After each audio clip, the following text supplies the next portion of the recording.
Welcome, Seeker, and thank you for joining. This is one of the most painful topics in human history, past and present. The anti-Semitism, the hatred that has existed and still exists towards the Jewish people, the Hebrews, the Israelites, the Jews, has been prevailing throughout history across many cultures, many faiths, many places around the world. It is astonishing how such an evident minority in the world can suffer such grave resentment and hatred.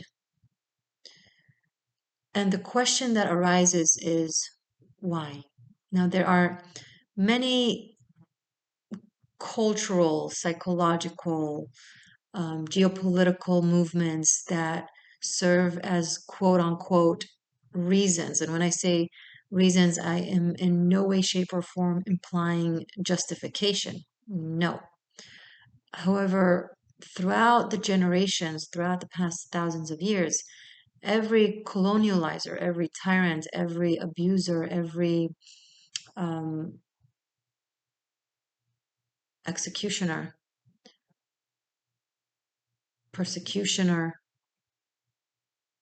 of the Jewish people have had their quote unquote reasons. Every generation seems to have its own variation to the demonization and vilification of the Jewish nation. The core reason is the one I want to explain to you today. Because as I mentioned, and as you know, there have always been, and there are always still today, unfortunately, quote unquote so-called reasons as to why the Hebrews need to experience so much hate, violence, and persecution and vilification. Right? It always starts with vilification, and that way it generates quote unquote validation for a culture to proceed in annihilation, in exile, and so on and so forth. The core reason behind the existence of this phenomenon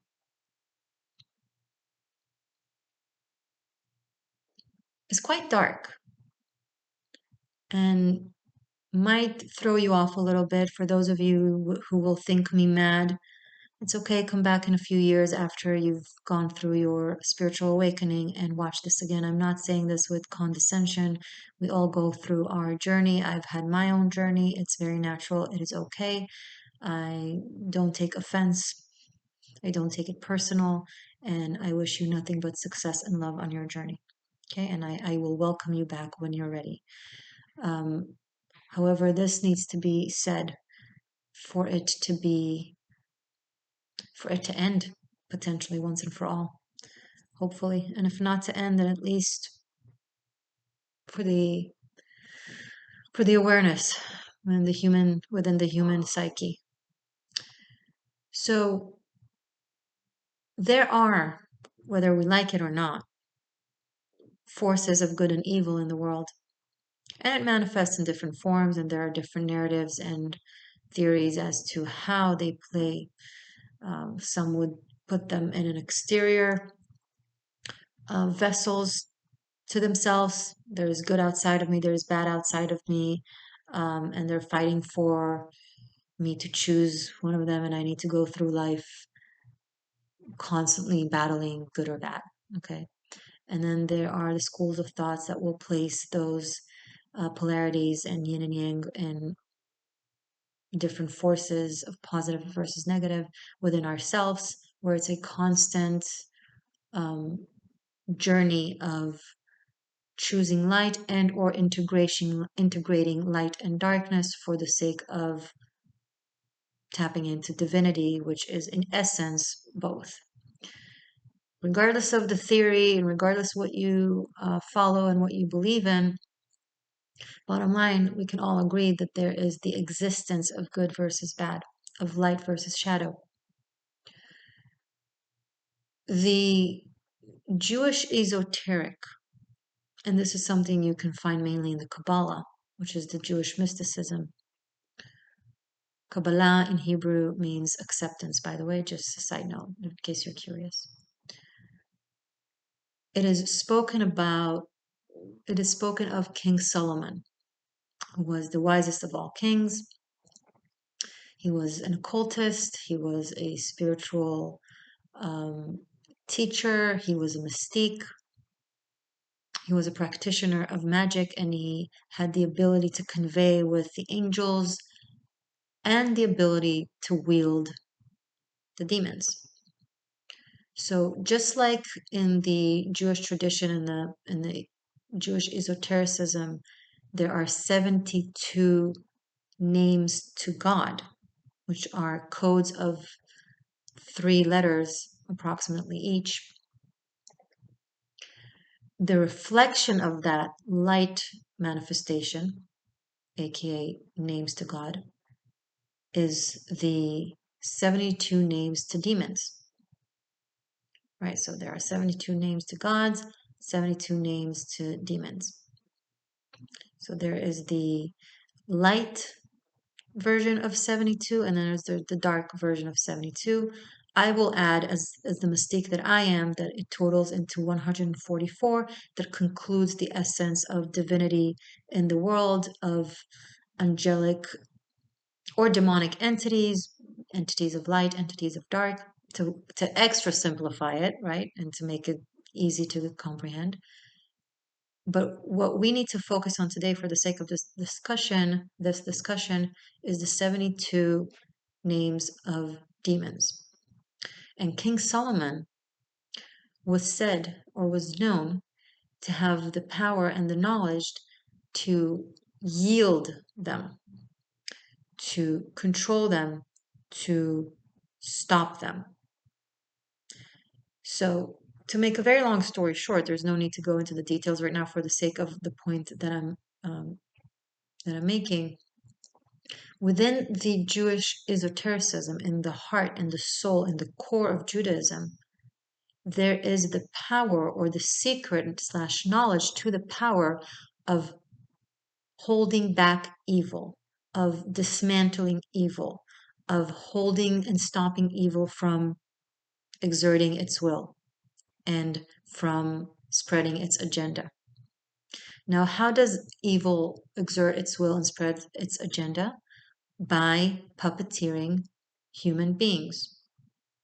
Okay, we're all souls, we all aspire to do the best, but when we are convinced by this and that force that by doing XYZ we are good, even if the XYZ in and of itself is evil by essence, if we are cognitively convinced, maybe we have a weak mind, or we are in suffering, or we are unaware, if we are convinced that XYZ, although by essence is evil, is actually the good thing, then we become the messenger, the exertion of evil agenda.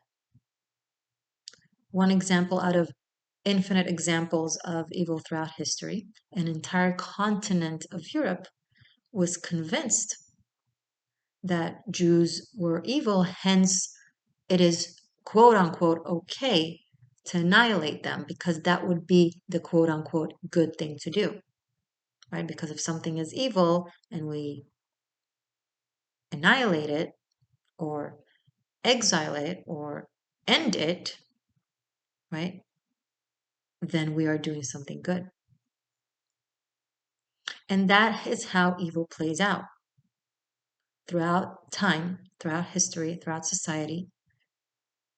You are told by those who want you to execute their agenda that this is the right thing to do. By invading into someone's privacy, by taking away their freedoms, you are actually doing the right thing. No, that's not the truth ever. However, that is what is used. Now, that is just a simplified example. So evil that does not want to be concealed, stopped, denied, or even integrated with love into the light, which is part of the esoteric process of wielding evil, according to the keys of Solomon, right? Of King Solomon. It doesn't want that. It wants to sustain itself. Everything has the natural tendency, the will to sustain itself because it perceives its present as life, and everything perceives change as a form of death.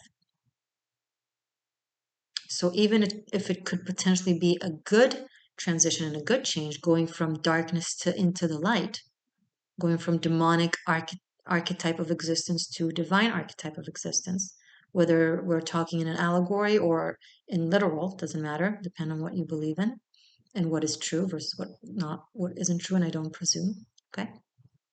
Still, things tend to not seek transformation, rather sustain themselves. So when evil is quite aware that there is a school of thought, a nation of people that has that knowledge to defeat it, to stop it,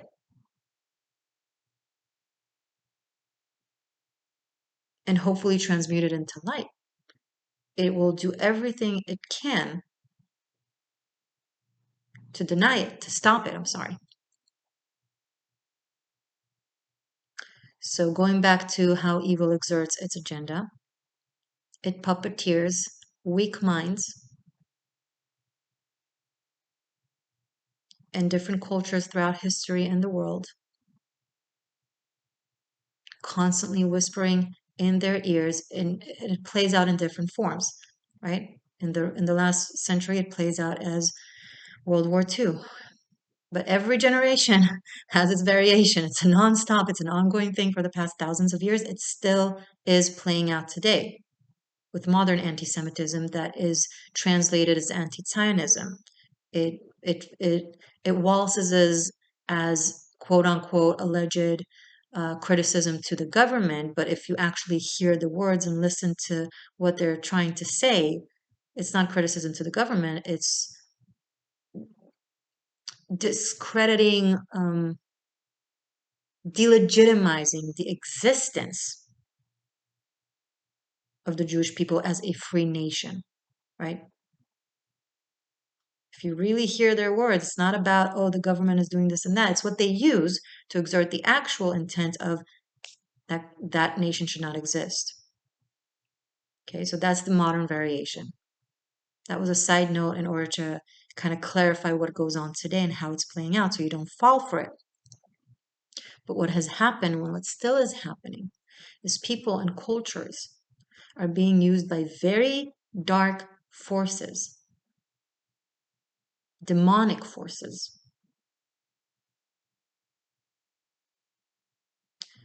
to try and annihilate the people who have the knowledge to dismantle evil.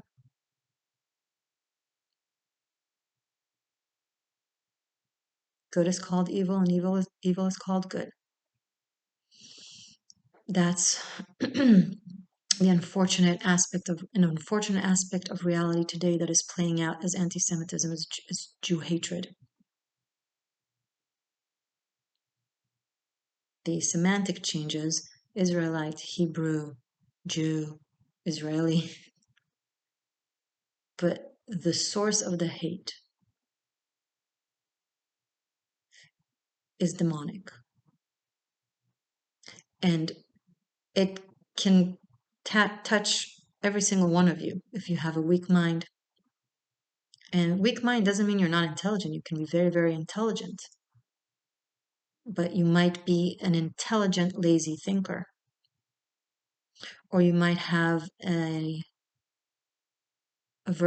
might have a tendency to self-righteousness because of an inherent insecurity that constantly seeks to receive approval for being good. So when someone tells you, hey, they're doing something bad, and if you go against them, you'll be good. I'm not saying to not fight people or places who do bad, But it needs to be true. It needs to be verified. It needs to be researched and not automatically assumed correct. Or else you fall into vilification, demonization, slander.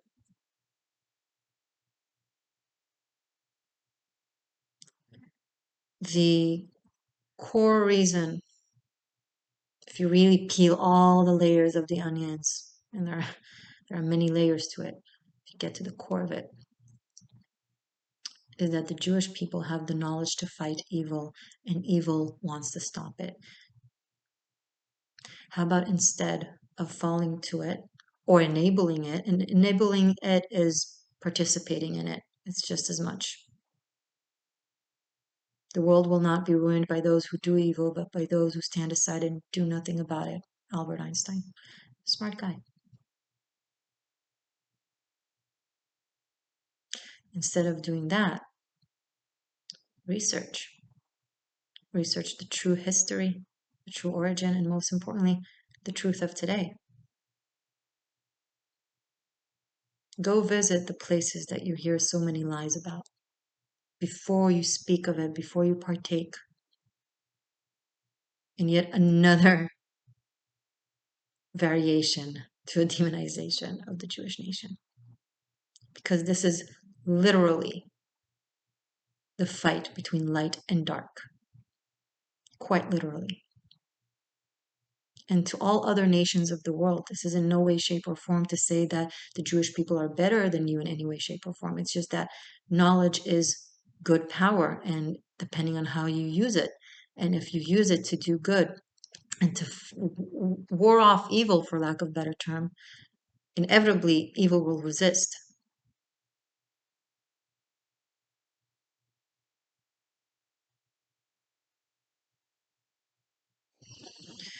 Thank you for listening. Just to clarify, in case I triggered anyone, I am a Jewish woman. I am a self-proclaimed Jewish witch. I'm not a religious person, but I do have a lot of respect and general knowledge when it comes to the Jewish esoterica. I am an occultist in nature without necessarily a specific affiliation to a religion or to a school of thought. I seek truth and I seek wisdom wherever I may find them. I understand that light is accessible across the board and darkness is accessible across the board. But when you have knowledge of light, then you're not so prone or easy to be controlled by darkness or taken over by darkness. Okay. And it just so happens that somehow the Jewish people have attained that knowledge, have discovered that knowledge thousands of years ago, as long as anti-Semitism has existed. I hope I conveyed my thoughts correct, properly. And feel free to come back here if you're triggered and upset now. Feel free to come back here when you're ready once again. Many blessings, and may your gods treat you the way you treat others.